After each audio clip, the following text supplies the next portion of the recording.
We got a bidet!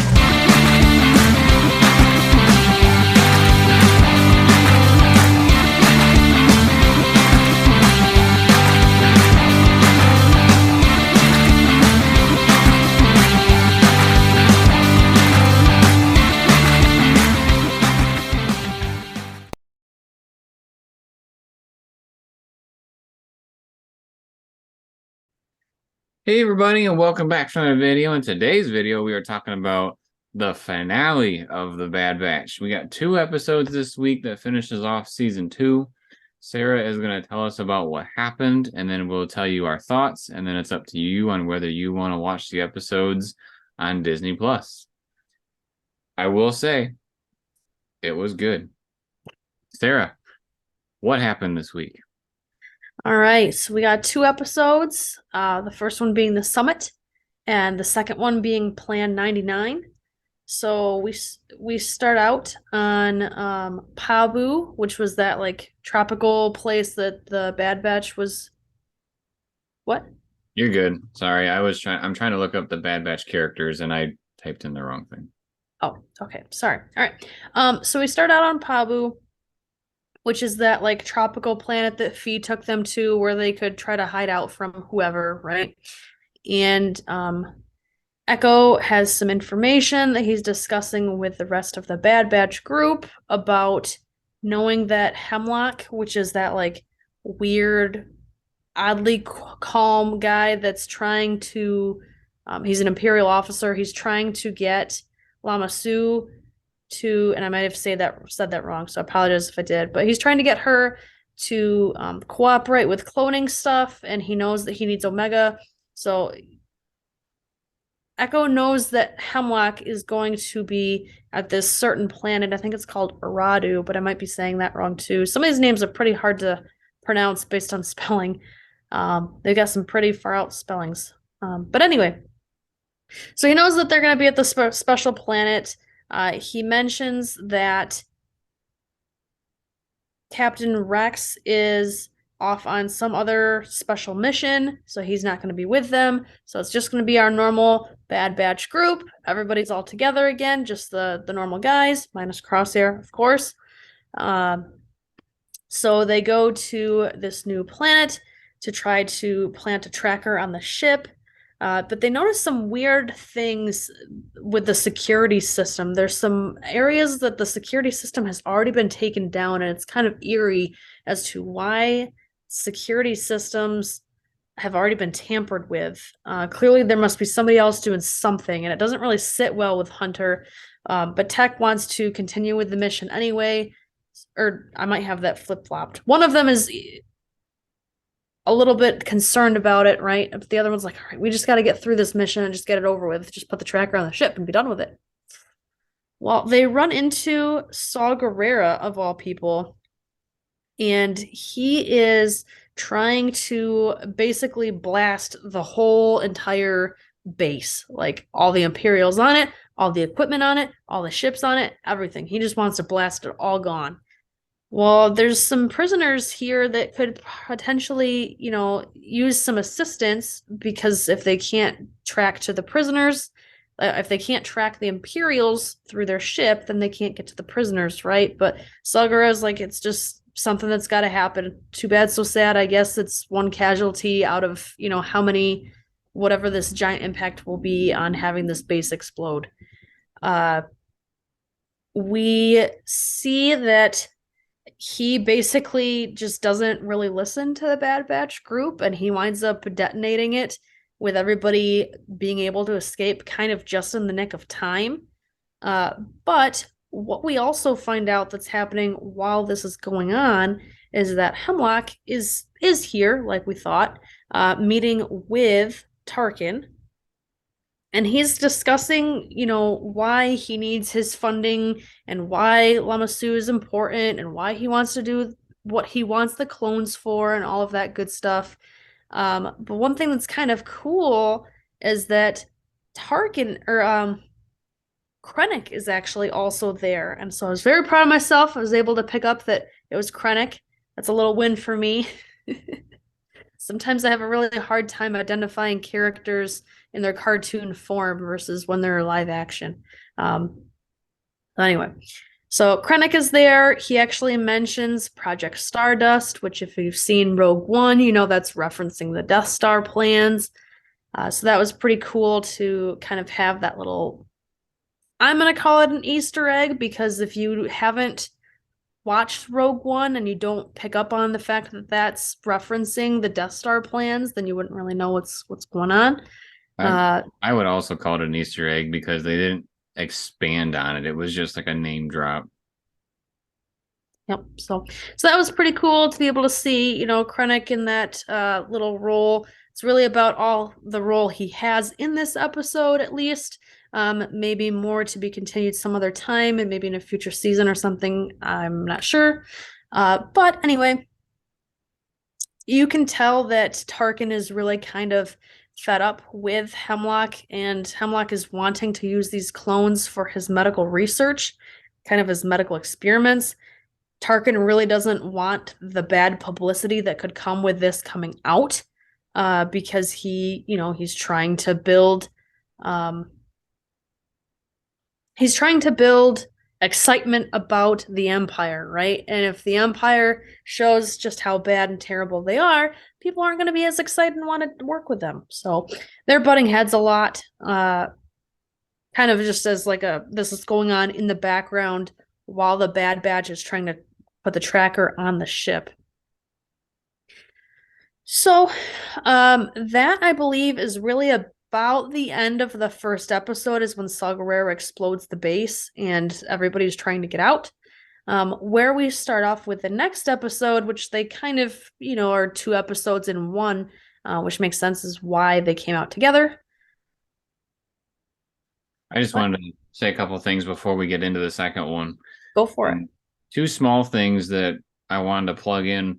One, when the Bad Batch actually got to the planet, they had to make their way through security as far as like up in the sky, the space, and they did the same maneuver that was used in Return of the Jedi, where they used like a old clearance code that allowed them to get through. So that was kind of like a nod back to Return of the Jedi. And also, the Bad Batch were actually successful with getting their tracker on the ship, but because of Saw Gerrera, they actually aren't able to track him through the tracker. So, or the homing beacon is what they called it. So, just the 2 small things I want to add in there. Yeah, good points. I did not pick up on the Return of the Jedi reference, so that's good to know. Fun little plug in there. And yes, you are absolutely right on Saw Gerrera and him messing everything up. He's trying to do his own missions, right? So in his eyes, that's probably still a win, but for our Bad Batch group, it was not. So this base is kind of like on the side of a mountain. You can kind of see it in the background of my photo over here. And the way to get from the mountainside to where the Marauder is, or the Bad Batch's ship, is through these giant gondolas that are going through on, it's not a zip line, but like think of like when you're in a little moving cabin going up to a ski resort to the top of the hill or something like that, you know? Like a monorail? Like a monorail, yeah. Except that it's from the top and not anchored from the bottom.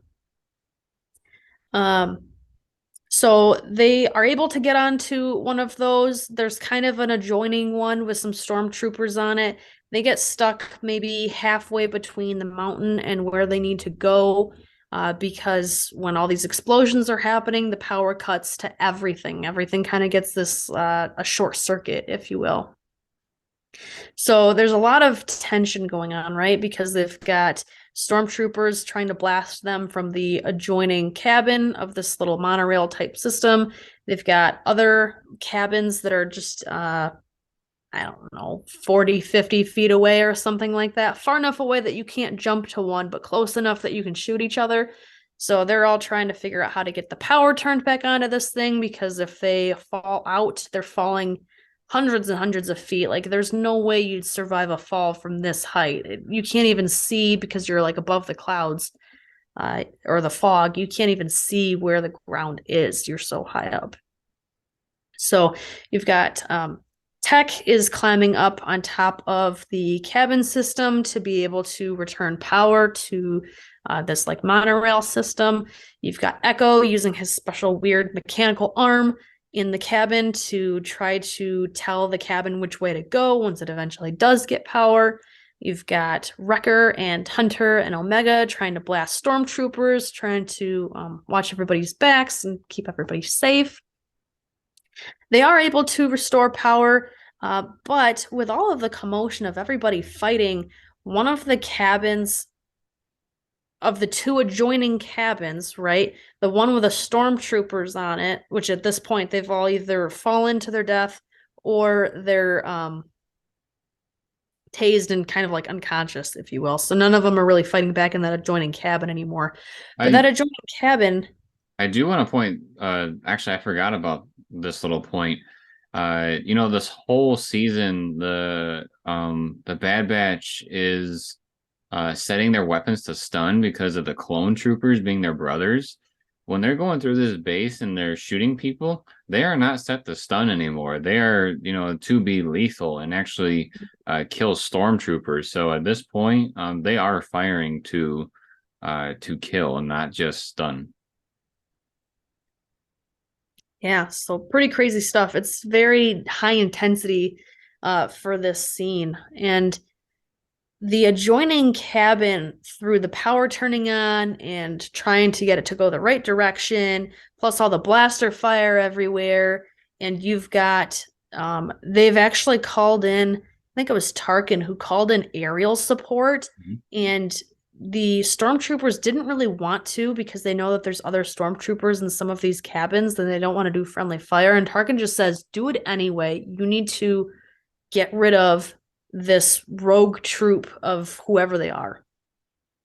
So with the aerial support in there, that's, I think, really what's kind of like the final straw in making the adjoining cabin fall off the rail. So you've got two cabins and only one of them's holding onto the rail, and it's struggling to hold all the weight of everything because these are some giant gondolas.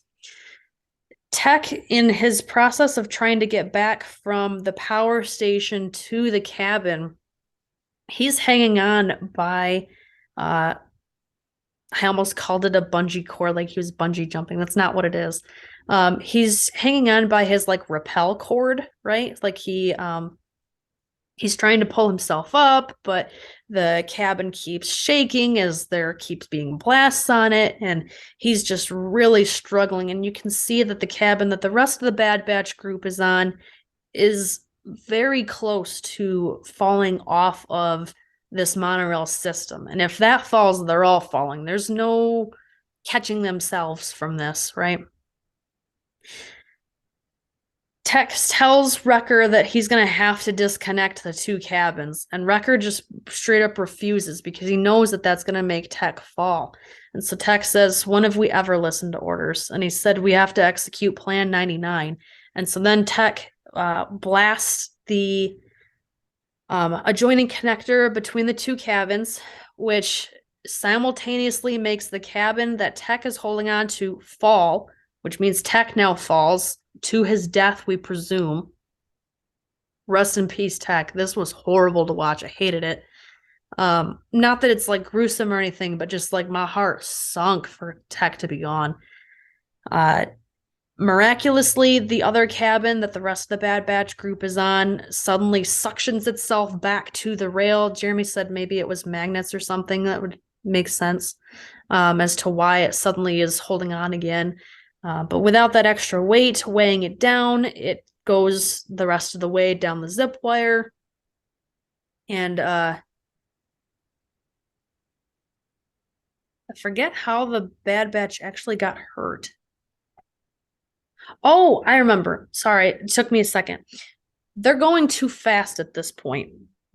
So they've got power, but they're going too fast. And because Tech's not up there to fix this, because he's gone, Echo's not able to adjust the speed. So they're just coming in hot.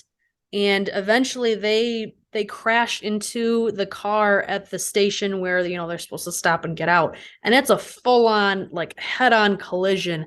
So everybody falls, because it's like a car crash, except you're standing up in this cabin area.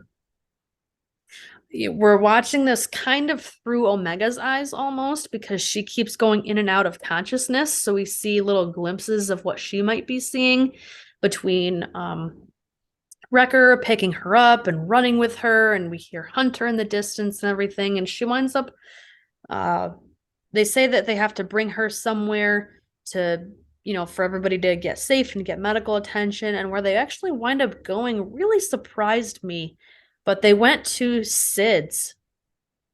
So Omega wakes up and, she's been out of it and it's kind of coming back to her, and she's like, well, the last thing I remember is, and then it kind of floods all back to her about how Tech's gone, and so she wants to go and find Tech, and she can't believe that he's gone, and they're in no shape to go even look for Tech's body at this point, let alone the amount of heat that's on them. You've got Wrecker in a neck brace, which looks very interesting for Star Wars neck braces. It's kind of almost like this giant, think of like a dog cone, but in reverse shape. Like it almost covers his shoulders. It's ridiculously large. So there is Sid's. Sid offers to give Wrecker a drink on the house. He's not really in the mood. She says she's sorry about Goggles, referencing Tech. You can tell that Sid's kind of almost a little too guilty looking. What'd you say? I think she's like antsy/anxious. Yeah. Because she's got her arms like folded and she's like tapping her fingers, and you could tell that she's like kind of excited, worried, and also sad all at the same time, and doesn't know how to process. Yeah. Yeah, that sums it up pretty good for her. She winds up apologizing, and we're not really sure what for. We as the viewers can, have made speculations, but the Bad Batch doesn't really understand what's going on. And she essentially says that there was too much heat on the group, and they brought the heat to her place and she had to handle it. Well, how does she handle it? She sold them out to the Empire. So we got clone troopers coming in, and they put Wrecker in handcuffs because at this point, he's out by the bar, whereas Hunter and Omega are in the back room. Hunter kind of hears the commotion. Echo is off by the ship. He is separate from them right now. And Echo knows from the Gonk droid that the Empire is here, so their comm systems may be jammed, but he knows that something's going on. There's a lot that's going on all at once. See, Jeremy wasn't kidding when he said this was exciting and crazy.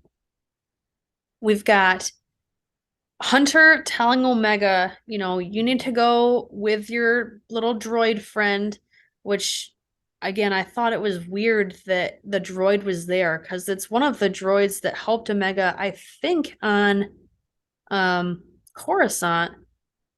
But because Coruscant was the cloning planet, right? No, Kamino. Kamino. Okay, I misspoke when I was talking to you about this before then. I think that this droid was talking about. That would let it be. I think this droid was Omega's friend in Kamino, but I thought that he was blown up when all the explosions is happening on Kamino. So I'm not entirely sure how or why she has this droid. We haven't seen him in a very long time, but just take it as it is. It's Omega's droid friend, right? So Omega and the droid go off kind of through the ventilation system. She doesn't really want to follow Hunter's orders and leave her brothers behind because she just lost Tech. She doesn't want to lose everybody else. So she's kind of watching from a distance. Then going back to Hunter, he's refusing to give up Omega. You've got what is his name? I was just saying it earlier. Hemlock. So Hemlock is there, and he's telling Hunter basically, either you give us Omega and we'll let you guys live, or if you don't do anything to help me, I'm gonna shoot Wrecker. And he shows that he means business by actually tossing Tech's glasses or Tech's goggles over to Hunter to show, like, we didn't find him, but we found these. This is all we got of him. It's kind of like a side note, if you will. Well, Hunter's not going to give up Omega, so he winds up getting handcuffed too and putting down his weapon. And when they're going through the streets, that's when Omega confronts them from up on a balcony. At this point, Echo is still not with the group. Omega's got her little bow and arrow type deal that she's trying to shoot at them with, or is threatening to shoot at them with, but one of the stormtroopers ambushes her from behind before she can really do anything about it. Echo, I think, is able to bring in some support because with all the commotion of actually capturing Omega, and then Echo trying to shoot out some of the stormtroopers, Hunter and Wrecker are able to break free of their little like handcuffs. And so Hunter, Wrecker, and Echo are able to escape, but Omega is not. Omega is officially captured in the Empire ship with Hemlock and taken to Tantus. But because they didn't have that homing beacon on the right ship, because the other ship got blown up, they don't know where Tantus is, and they're too slow to be able to track them through hyperspace and everything else. So that's kind of it in terms of the Bad Batch group. There is another scene or two with Omega once she gets to Tantus. Before I get there, did you want to touch on anything? No, not really. All right. So once she actually gets to Tantus, she's trying to figure out why she's there. They bring out Lama Su. Am I saying that right? Mm-hmm. Okay. So they bring out Lama Su. She doesn't really understand why Omega's there. Omega winds up going to be in this it's not even a holding cell, really. It's just kind of a big room with a whole bunch of clones that are all strapped down to tables unconscious, which is really kind of creepy. She winds up seeing Crosshair there and is like trying to talk to Crosshair and whatnot. Hemlock tells Lama Su, you haven't exactly been wanting to work on cloning projects for the Empire, so we brought in something we know you care about, being Omega. And if you don't produce the work that we want you to, which Lama Su says is impossible, even if she did want to, but Hemlock says if you don't do it, we're going to hurt Omega. So there's kind of that big standoff between them two. Now there is one last little, I'm going to say new season teaser for Omega that was pretty important at the very end of this episode, which is the Hemlock's assistant who's been wearing these like goggles, kind of like Tech wears a little bit. She's the one who has been talking to Crosshair and stuff, and she's been working side by side with Hemlock on what's going on. She says to Omega, or Omega says to her that she wants to talk to Lama Su. And so this Hemlock's assistant says, I'm surprised you trust her more than you trust me. And she takes off her goggles. And she's like, after all, we're sisters. And that's kind of like the end of the episode is basically right there. So, I think we see Omega look confused, but we don't get any further explanation of what that means or what she's talking about or if she's telling the truth or anything like that. So, Jeremy, what did I miss? What did you think? I don't think you really missed much of anything. I think you hit all the main points for the second episode. I will say that these two episodes were my favorites. They were the ones that made me like feel for the characters the most. I thought the scene where Omega was really starting to internalize that Tech is dead, like her internal struggles, she hadn't really had to deal with that before. I thought that was done very, very well. Between the acting and the music and all of it just, coming together. I really liked seeing Krennic. I thought that was a cool little uh Easter egg, so to speak, because he didn't do much, but he was, like you said, at the table. And do you remember? Did he even say anything?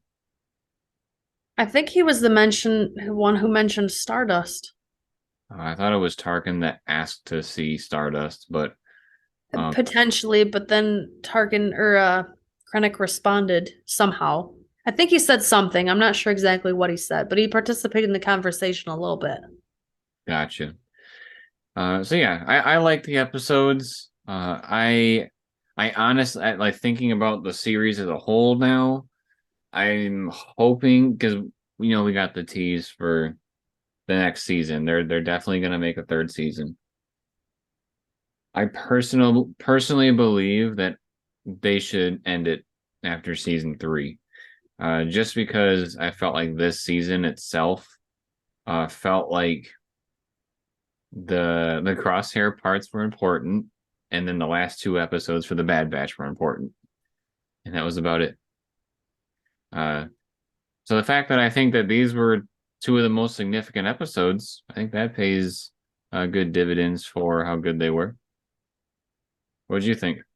One thing the Bad Batch group, meaning just the three guys now being Hunter, Wrecker, and Echo, did say at the very end that I guess I didn't make perfectly clear, so I'm just gonna enforce or elaborate on that right now.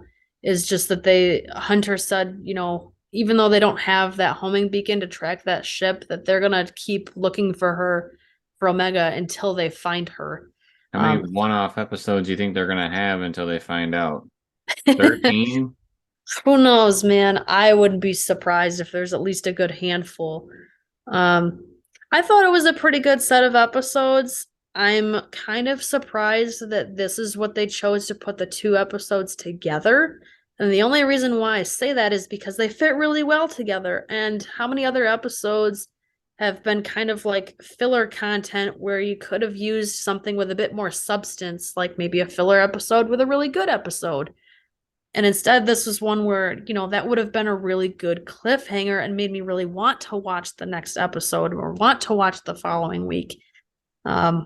I, as a viewer, I love them being together, but as a critic, I'm surprised that they didn't, force you to have that cliffhanger like that. I'm Yeah, the only it's kind of weird because usually, with this show, we've kind of seen that the ones that have like a two episode arc to them, they tend to be the ones that release at the same time. I feel wasn't one of the episodes the one where uh they're trying to mine that weird, Ipsium. yeah, they're trying to mine that for Sid. Those were two separate weeks, right? So Yeah. that was like a two episode arc that maybe could have been together, but yeah, it's Right. kind of weird that they did some together and some not. Yeah, that's one where it wasn't, I mean, it was a cliffhanger because they were stranded, but it wasn't as big of a cliffhanger because the story was kind of one fluid story, whereas this was almost kind of like two mini stories combined into one, between putting the homing beacon there and then, trying to not let Omega get captured. I almost said to not let her get escaped. That's not quite it. No, I really liked the episodes. I liked seeing Krennic and kind of having that little thing there. There's some things that surprised me or that seemed kind of odd and just thrown in for the purpose of the story. We've been predicting for the last probably a couple weeks now at least that Sid was going to sell out the Bad Batch group to some point. And to me, it doesn't really make sense why the Bad Batch went back to her for medical help instead of Pabu. Where Fee was, especially since that's where they just came from. And if they have all this heat on them from the Empire, why would they go anywhere that's civilized rather than, that uh the planet that's in the middle of nowhere, right? Being Pabu. I don't want to speak for Disney because I know we've had some things with the movies where like we have to fill in the gaps for them, unfortunately. But part of me almost wonders if they chose to go back to Sid. One, like if they went back to, you said Pablo, was that what the name was? Abu. Abu. If they would have went back there and the Empire followed them, then they would have led the Empire right to a very peaceful area and possibly ruined it for them. Um, and my second guess is maybe Sid was closer, Could be. but that's my only guess. Yeah, because they, at this point, Omega had been knocked out for a long time and they were desperate to get her help as well as themselves. Um, yeah, it just, their relationship with Sid was so strained, it just kind of surprised me that that's where they went and almost seemed a little forced. But there are some reasons that would make it make more sense. The Saw Gerrera thing, that's one of those things. I know we've talked before on our Rogue One podcast, and I'm not a super Saw Gerrera fan, just of his character in general. If you don't know what we're talking about, check out our podcast where we talk about the Rogue One or our other stories that we've talked about before. It's a lot of fun. But anyway, it just seemed like an extra piece thrown in here. I think because I don't really like that character, that's why that extra one didn't bode with me as well as like the Krennic scene did, because again, that didn't necessarily add to this particular story, but it does add to the overall Star Wars story. It just seemed like it was an excuse for their homing beacon to not work, whereas there could have been other issues that I think would have made a bit more sense for this story, for the Bad Batch story in particular. But I'm being kind of nitpicky there. It's not really a super big deal. I really, really, really, really hope that Tech is not dead. I was devastated. Like, seriously, I felt depressed like the whole rest of the night after watching that scene. It hit hard.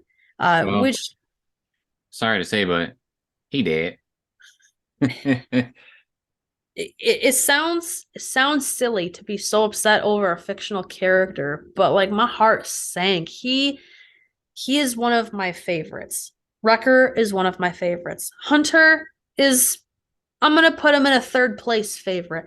Echo, I don't care about him. It should have been him that was gone. Cause then I was like, I would have understood. Okay, they lost somebody that sucks. I feel for Omega because I knew she'd be upset about it because she had lost him, when he went to go work with Captain Rex. But now he's really gone like forever.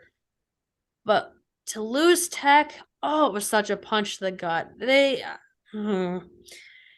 Did I hear correctly that you said you wish Echo would have died because he sucks? No. Oh, I thought that's what I heard.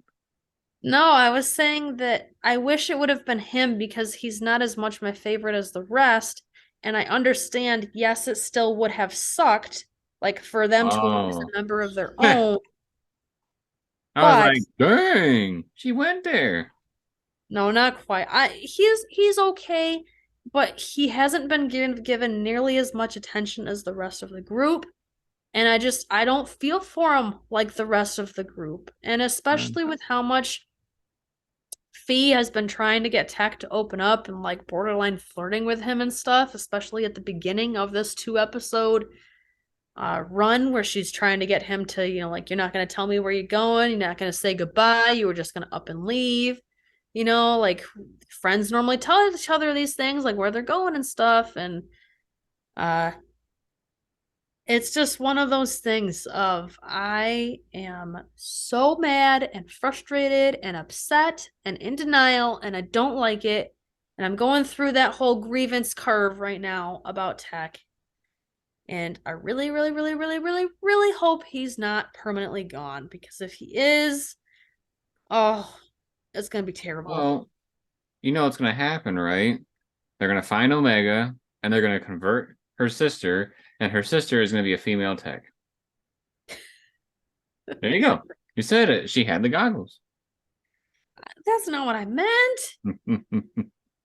No, I would not be surprised if he comes back somehow, some way, if the Empire actually has him, since they found his goggles, if they're just lying about him being dead, that would not surprise me. Him actually remaining dead, I think, would surprise me more, just because Disney doesn't really like to let people die. But until the next season, we gotta think that he's dead because that's where it's all we have to go off of, right? I would be upset if he is still alive. Disney needs to show that they are willing to let characters die. Because if they don't, then Star Wars is going to turn into a thing where when someone dies, nobody's going to care because they're going to think that they're going to come back. If it was Echo, I would agree with you. But with Tech, he's my homeboy. I can't let him go. You can't let your personal feelings get in the way. That's an I Obi-Wan absolutely Kenobi can quote. too. No. So I'm gonna let you think about what your response would be to this question. I'll give mine first. Um, what do you think season 3 needs to have to be successful? I'm wondering this because season 1 I thought was all right. It was a little off-putting that they had so many fillers in between, but they had they had a very strong opening to season 1, a fairly strong middle, and a pretty strong ending. But there was a lot of filler in between. This season, I feel like all of the Bad Batch episodes, like the group, except for the final 2 episodes, were basically filler. And then Crosshair was the only star of the show. For season 3, I feel like what has to happen is that I almost feel like this show needs to lean on some cameos to bring some extra life into it. Like, for instance, the Empire clearly cannot handle Clone Force 99. They didn't get him in season 1. Like Rampart didn't get him in season 1. Right here, they evaded Tarkin and Krennic and all of them.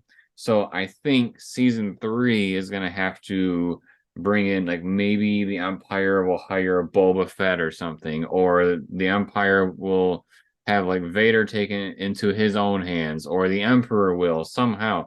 Somebody has to make an appearance and then uh They bring some already life had to the show. Fennec try to go after Omega at one point. Just don't forget.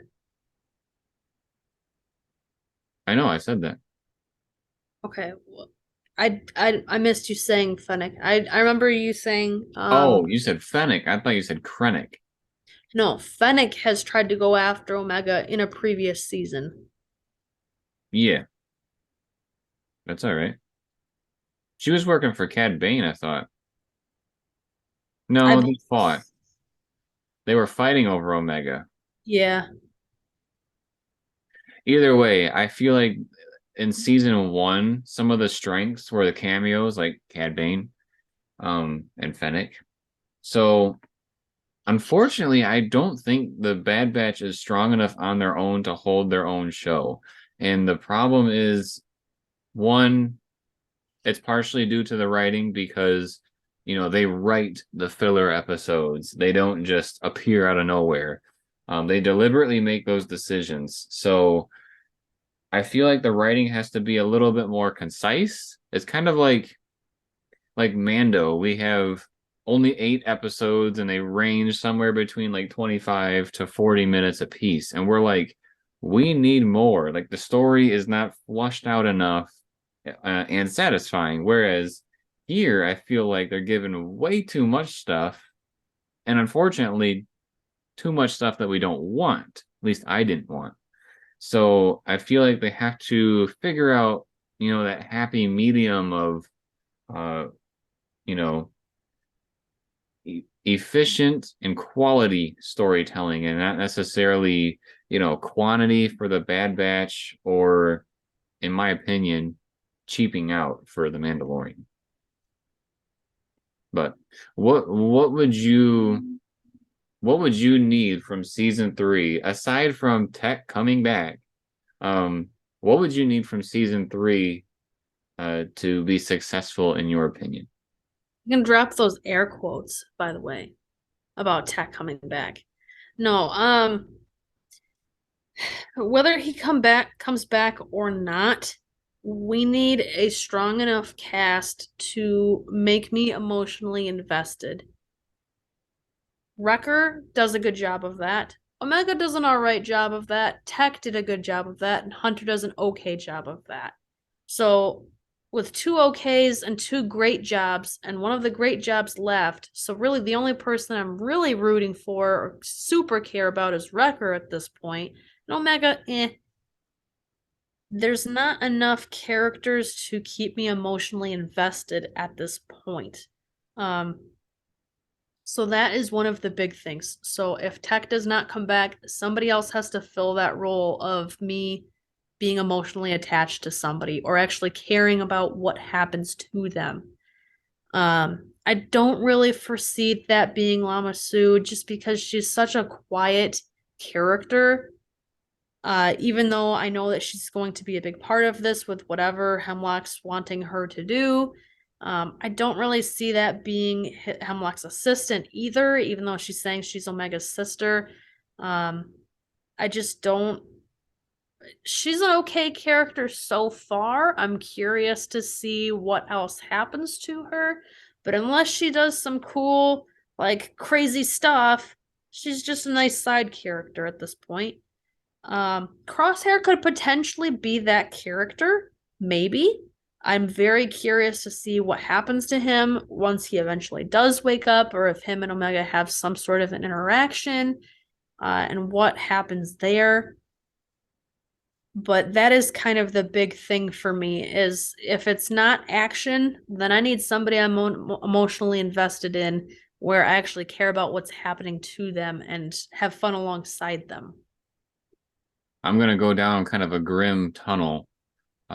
I almost feel like they need to pick a character or two to make it out of season 3. But if season 3 were to be the final season, I think there should be some sort of removal of the Bad Batch. There's a couple of reasons why, because like when we watch Rogue One, there's a reason why all those characters die at the end. It's because they're not a part of the universe moving forward. Like they would have been making a big difference in the original trilogy if they were still alive after Rogue One. Whereas, I mean, what's going to happen with the Bad Batch? Is season 3 going to end, or whenever the show does end, and they all become farmers? I don't think so. I think they're going to live a little bit more meaningful of a life, and I think to make it more gripping, I think they're going to have some of them die, and then a couple of them maybe make it. Probably Omega will make it out. I would even go as far as to say Omega survives, and then that's the end of the show. And they'd probably branch off with something of hers. But I almost feel like she's the one that needs to die.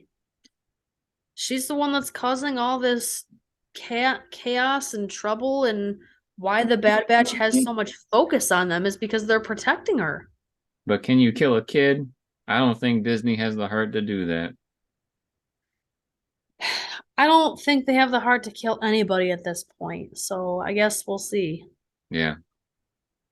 So sounds like you need something to care about for the next season because they took Tech away, and I need cameos, and I need meaningful cameos because right now Clone Force 99 is not carrying the show on their own, and it's the name of the show, The Bad Batch. And unfortunately, I feel like the writing isn't doing a good enough job of making us want to watch this show repeatedly and look forward to the next week. Like you said, if they would have split this one in two, I would have looked forward to the following week. Just like when we talk about Mando on this channel, this is the first time I've thought about, I want to watch that the next week. And thankfully, we do have an episode next week of Mando. But something has to happen. I do think that this show is at that point. Like, this season 2 is not The Empire Strikes Back. It is not it does have a sophomore slump, in my opinion. If you don't know what I'm referring to, sophomore slump means whatever the sequel comes out, it really doesn't do well in its second season or second year. Um, it needs to pick it up. Needless to say, that's my opinion. Anything else you want to say about the Bad Batch? We'll see what happens next time. Yes, we will. I wonder if we'll get it next year or if we'll have some time. Like, we got season 1 last year, so maybe we'll get season 3 next year. I guess we'll just have to wait and see. Maybe we'll get an announcement at Star Wars Celebration. That'd be If nice. if you enjoyed this type of video, make sure to subscribe to the channel and turn on notifications. That way you are notified when more of our videos drop. We will be covering the stuff from Star Wars Celebration. So if we hear about Bad Batch Season 3, you will hear about it here on this channel. Drops a like if you like the video and drops a comment letting us know your thoughts on the Bad Batch season finale and what you need to see from Season 3 to consider it a successful season. And then, as always, everybody, thank you for watching. We'll see you next time.